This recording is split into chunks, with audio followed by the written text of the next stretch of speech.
ఈరోజు మనం మాట్లాడే టాపిక్ ఏంటి అంటే యూరిన్ మీద కంట్రోల్ లేకపోవడం. ఇది చాలా మందిలో ముఖ్యంగా వయసు అయిపోయిన వాళ్ళలో కనిపిస్తూ ఉంటుంది. దీనికి కారణాలు ఏంటి, దీనికి వీరిచ్చే ట్రీట్మెంట్ ఏంటి, వీటి గురించి అడిగి తెలుసుకుందాం.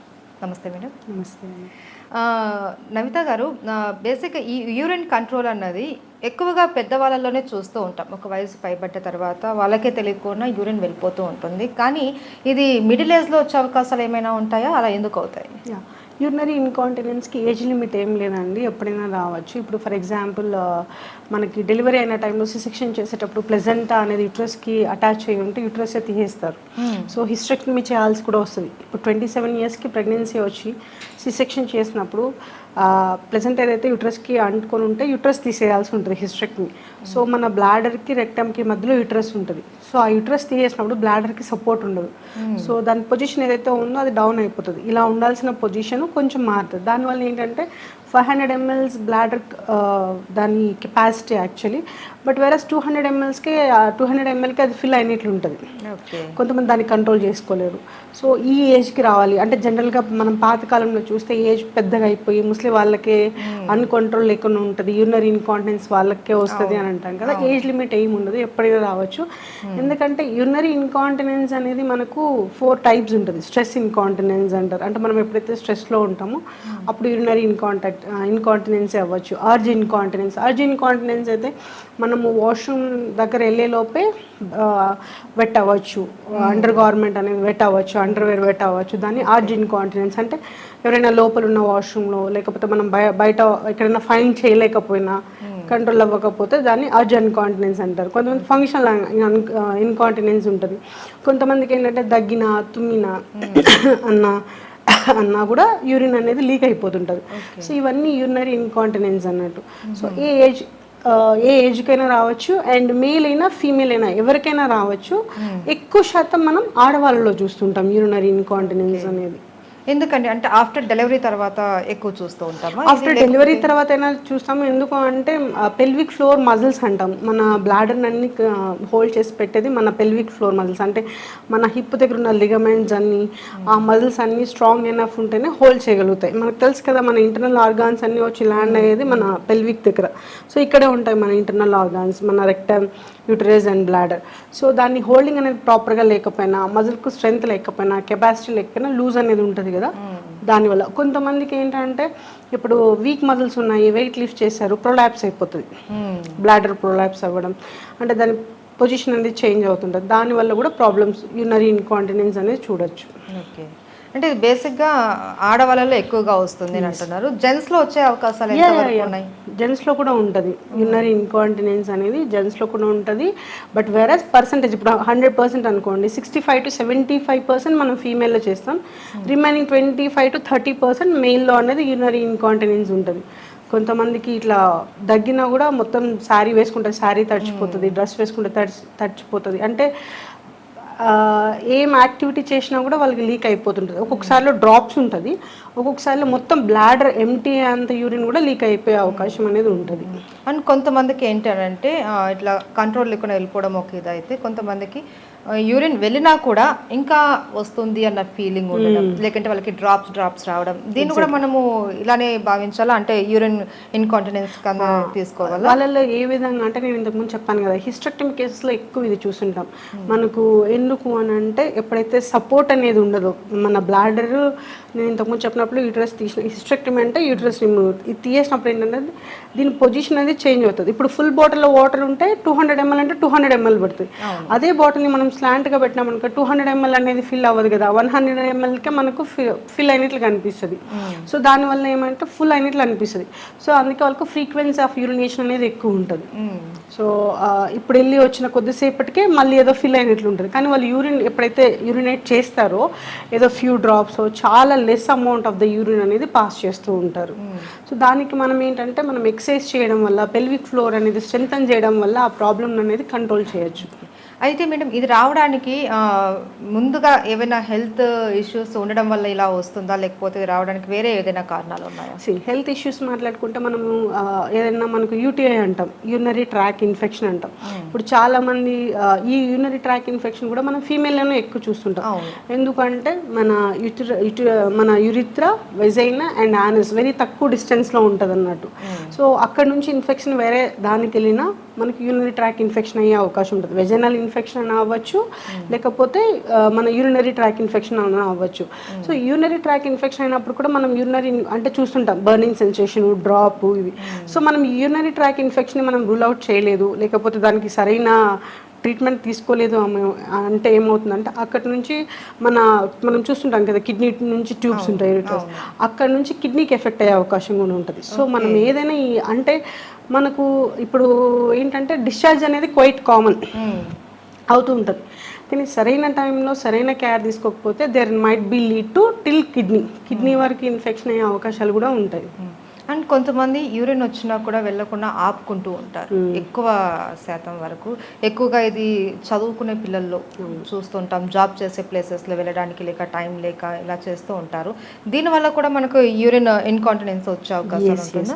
ఎందుకంటే మజిల్ అనేది మనకి ఎలాసిటీ ఉంటుంది. ఇప్పుడు బ్లాడర్ కూడా ఏంటంటే మనకి ఎప్పుడైతే 500 ml వరకు కెపాసిటీ ఉంటుంది, దానికి మించి ఉంటే కన్నా ఎక్కువ కంట్రోల్ చేసుకోలేదు. బ్రెయిన్ నుంచి సిగ్నల్ ఒక 2 hours 3 hours 4 hours అంటే కిడ్నీ ఇప్పుడు ఫిల్టర్ చేయాలి కదా, అది బ్లడ్ ఫిల్టర్ చేశాక మనకు వేస్ట్ ప్రొడక్ట్ వాటర్ మొత్తం బ్లాడర్లోకి ఇవ్వాలి.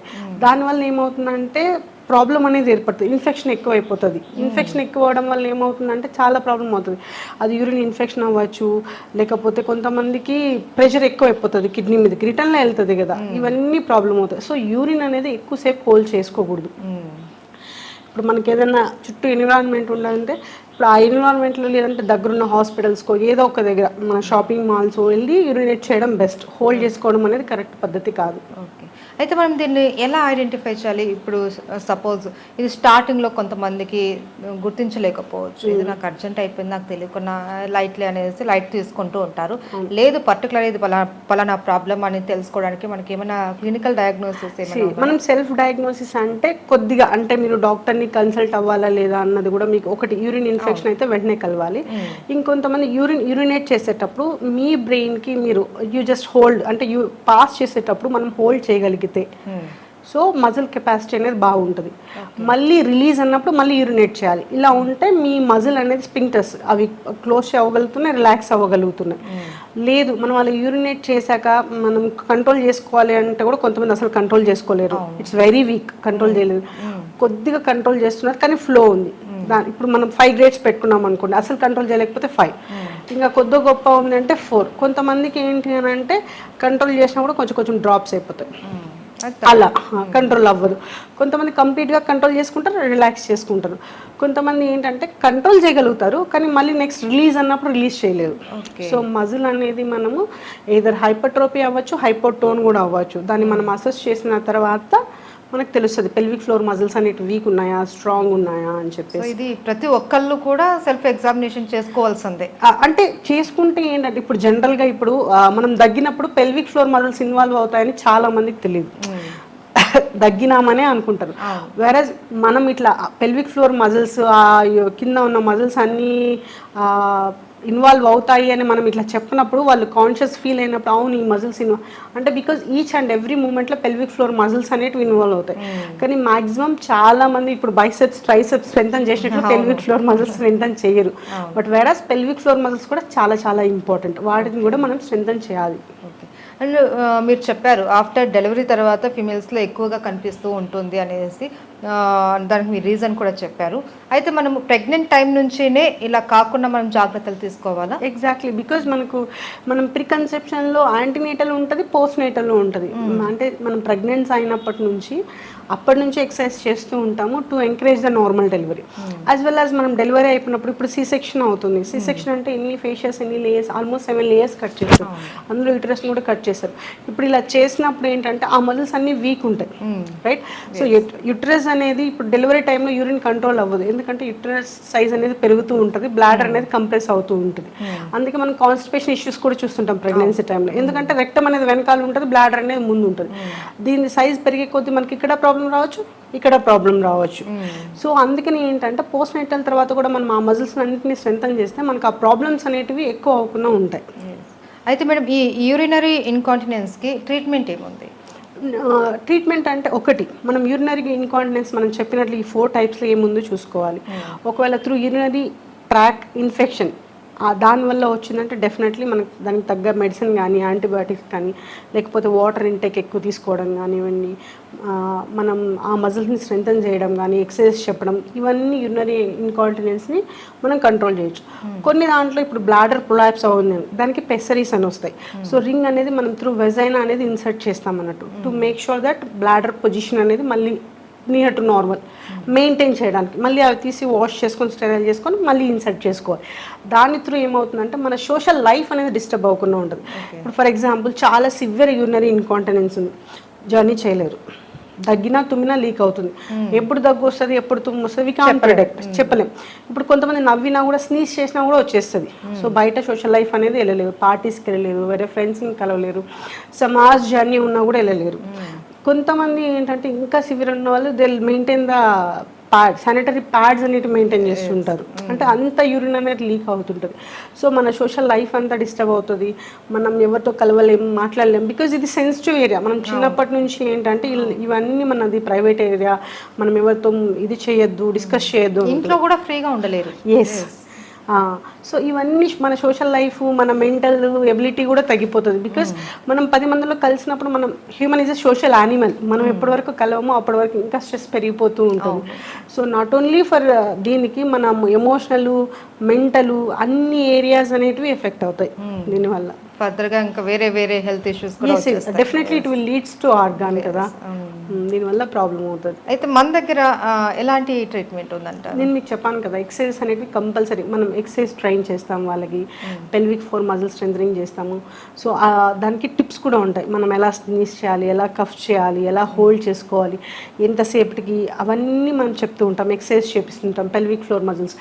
మళ్ళీ మనం ఏంటంటే మనం ఎక్సర్సైజ్ ఇంట్రడ్యూస్ చేసేటప్పుడు వాళ్ళ మజిల్ టోన్ అనేది ఎగ్జామ్ చేస్తాం. ఇది హైపర్ట్రోపియా, హైపోనా అని చెప్పి చూస్తాం. దాని త్రూ మనకు అసెస్మెంట్ త్రూ ఓకే ఈ ఎక్సర్సైజ్ అనేది వాళ్ళకి చెప్పాలి అని తెలుస్తుంది. ఆ ఎక్సర్సైజ్ చెప్పడం వల్ల ఏంటంటే ఆ యొక్క మజిల్స్ అనేవి స్ట్రెంథన్ అవుతాయి.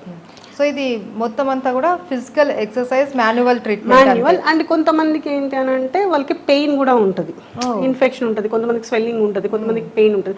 దానికి మొడాలిటీస్, మనం ఫిజియోథెరపీలో ఏదైతే మొడాలిటీస్ యూస్ చేస్తామో, టెన్స్, షార్ట్ వేవ్, ఇట్లా కొన్ని ఉంటాయి. అల్ట్రాసౌండ్ కానీ, cold pack, hot pack. So according to their problem మనం అసెస్మెంట్ త్రూ మనకు తెలిసిన తర్వాత ఆ మొడాలిటీస్ అనేవి యూజ్ చేస్తాం అన్నట్టు.